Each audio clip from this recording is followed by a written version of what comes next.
Deadman's Island, I know it's in Halifax Harbour, but I couldn't tell you a thing about it. Deadman's Island? I don't know. I've heard of it. Is that the one out by Eastern Passage? The way I know of Deadman's Island is through my children, who were participants in the St. Mary's Boat Club kayaking and sailing camps. My older child, my daughter, had been, I think it was kayaking the first time she went over there. She came home from the camp one day, and I always ask, where did you have your lunch? And she said, Deadman's Island. And I was like, what are you? Never heard of it before. Anyway, she described it to me somewhat. She did not know much about the history, and she just knew it as a location.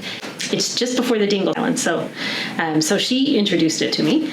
My younger child, my son, and he objected strongly to the name of the island. He felt it was just too harsh. Meanwhile, his sister thought the name was fine. She didn't mind that at all. She thought it was kind of adventurous, maybe had something to do with pirates, and she was perfectly happy with the original name. I mean, I was thinking, maybe someone died there, but why would you name the whole island off of that? So he renamed the island for himself and for us. So in my family, we call it Happy Island when we talk about Deadman's Island.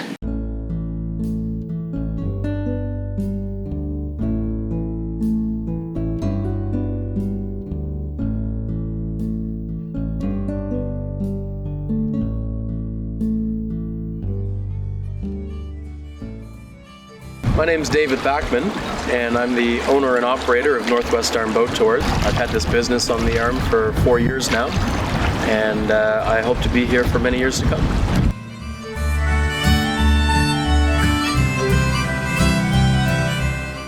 I also get into the historical tours of Northwest Arm and part of the city, and one of the first stops we would make is just around the corner here at Melville Island, which is now the current site of the Armdale Yacht Club and was once the Melville Prison, operated by the British.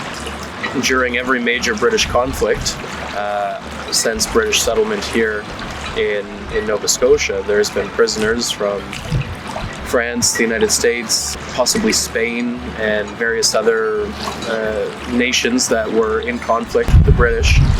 The officers' quarters are still there, and that's actually at the top of the hill, which is now the clubhouse for the yacht club. And then still standing in the boatyard is one of the cell blocks, which is very interesting. And as a member of the Armdale Yacht Club, you can actually rent one of these jail cells inside the cell block, which hasn't changed for, I'm going to say, over 100 years. And what they give you is a padlock and a number, and you walk in, you find your number. It's a jail cell. It's got the big iron swinging doors, like right out of the Pirates of the Caribbean, and then you load it full of your sails and your extra boat equipment, and then you put your padlock on the door, and that's your storage locker for the season. I don't know where else you can rent a vintage circa 1850s jail cell to house your equipment in. Unfortunately, in those jail cells, a lot of soldiers would have succumbed to the elements or disease and maybe possibly starvation in those days.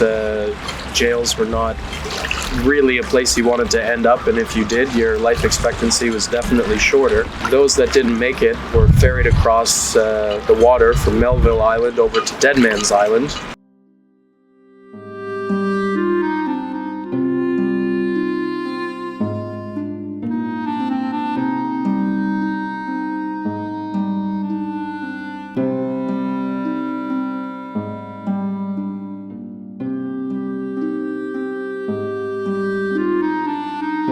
This is Deadman Island, today a peaceful city park and national monument, but in the early 1800s, it was a burial ground for Melville Island. Over 400 soldiers and black refugees were buried on unmarked graves here.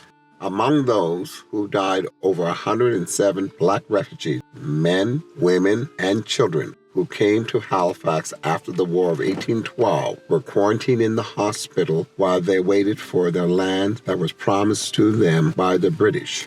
They faced harsh conditions, disease, bitter cold, and meager rations. However, the majority of them survived and went on to establish thriving communities such as Beachville, Hams Plain, and Preston. A lot of time it would be mixed emotion that these refugees had because they could see that there was a sense of freedom that they inspired and also the hope for the future. Now, when the reality sat in, there was a lot of pain that they had because of dealing with the death and illness of their loved ones, but they're still determined to go forward in seeking their own property and their own freedom. One of the interesting facts of this story is that the first Black person and the first Nova Scotian to receive the Victoria Cross was William Hall, who was born in the Valley in 1827 and was a son of the refugees who arrived in Halifax at this time.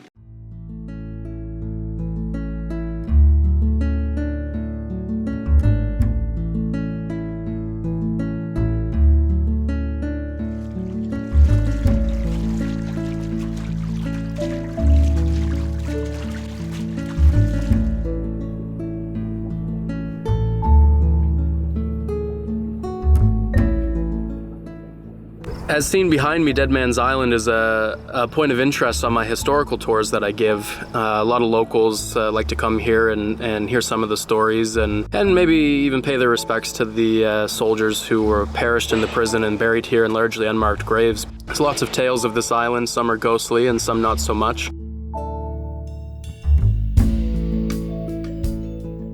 One of the tales that comes to mind is that of John Dixon. It's said that he was a member of the community who worked for the colonel in charge of the prison at the time and was invited into the colonel's residence and set his eyes upon the colonel's 18-year-old daughter. And when the colonel found out, had Mr. Dixon imprisoned, where unfortunately he didn't make it for very long, and he was buried just behind me on Deadman's with many of the other soldiers who perished in the prison. Historians agree. John Dixon was a young fellow from Sydney, Cape Breton, who died of fever on a merchant ship quarantined in the Northwest Arm. Dixon was to become more famous in death than in life. He wasn't a soldier, and for reasons lost in time, the guards at the prison honored him with a wooden monument, which they maintained for over 50 years. This made John Dixon the only person to have a marked grave on an island with hundreds of dead souls buried in canvas bags. To boost circulation, an ambitious newspaper writer fabricated this tragic love story, capturing the imagination of the locals and creating the most famous folkloric tale associated with Deadman's Island. The peacefulness of Dixon's grave was interrupted in the early 1900s, when the businessman Mr. Longley bought the island and established an amusement park, dance hall, and his home, right on top of the shallow graves. Eventually, Longley removed the grave marker, but Dixon's good fortune continued when it was given to the Maritime Museum of the Atlantic, where this 165-year-old artifact remains today in remarkable condition.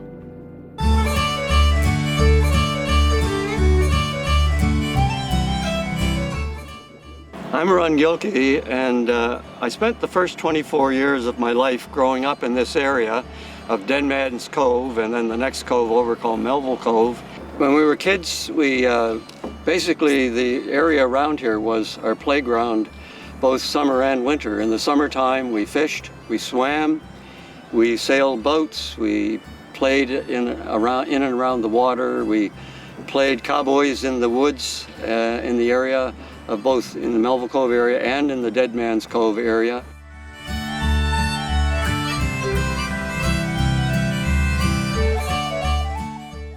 And one of the interesting things when we came over here was there was a little cottage, and in the front window of the cottage there was a skull that had a candle in it.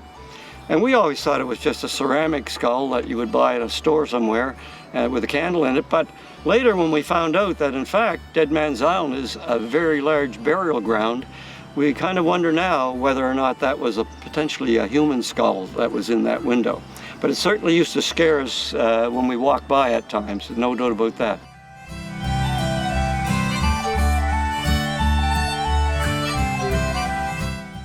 When Armadale Yacht Club opened in 1948, that became a real focal point for many of the children in the area when they became junior members of the club. When we were kids, we often would sleep aboard the boats at the yacht club because in those days they didn't have self-bailing cockpits, and so it was pretty handy if you had a young fella that would keep your boat bailed out, and if that was the case, they didn't mind you sleeping aboard. We'd get up in the middle of the night, take our spears with us, and we would row down the arm here, literally just on the other side of Deadman's Island, and we'd spear a couple lobsters, and we would take them ashore, boil them up and eat them, and then go back to bed.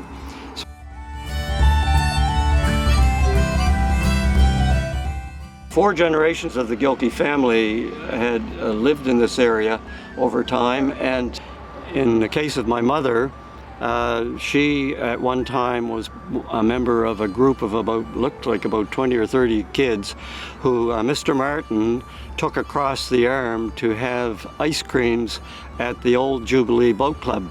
Also in the wintertime, there was a lot of ice on the arm for both skating, playing hockey and so on, but one of the activities in the early days do ice boating, and I think it even had horse racing on the arm. There's a wonderful picture of my mom in my dad's ice boat taken in the days when they were courting.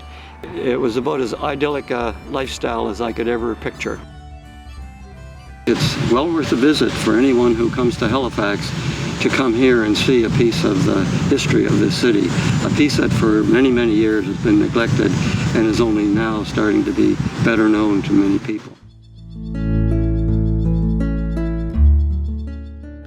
I should really look this up and see what the history and find out more about it for myself. So when I looked it up, I think through that process I realized you don't actually have to be in a kayak or sailboat, you can walk to it. So I was like, great, that would work for me. So we went to see it. We walked down and looked around the park. Both kids came with me, and I was pleasantly surprised. My son had described it as a scary place, but I think he thought, skeletons or whatever. There wasn't anything like that. It was a nice park. We looked at the monument. It was right by the water, kind of woodsy, so it was very nice.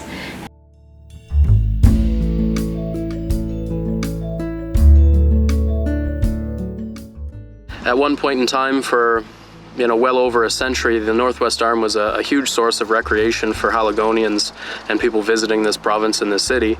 And then it kind of died off because the water was less than desirable to swim in and be around. But now that the water is clean, people are rediscovering this part of their own ocean playground.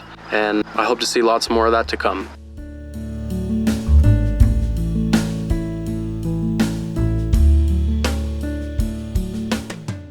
For centuries, Haligonians, drawn to the seaside, visited the tranquil inlet known as the Northwest Arm. Before contact, it was a traditional hunting and fishing encampment of the Mi'kmaq, part of Shabuktuk, the Great Harbour, and it remains unceded territory. For those fortunate enough to relax on its waters, it was a place of merriment.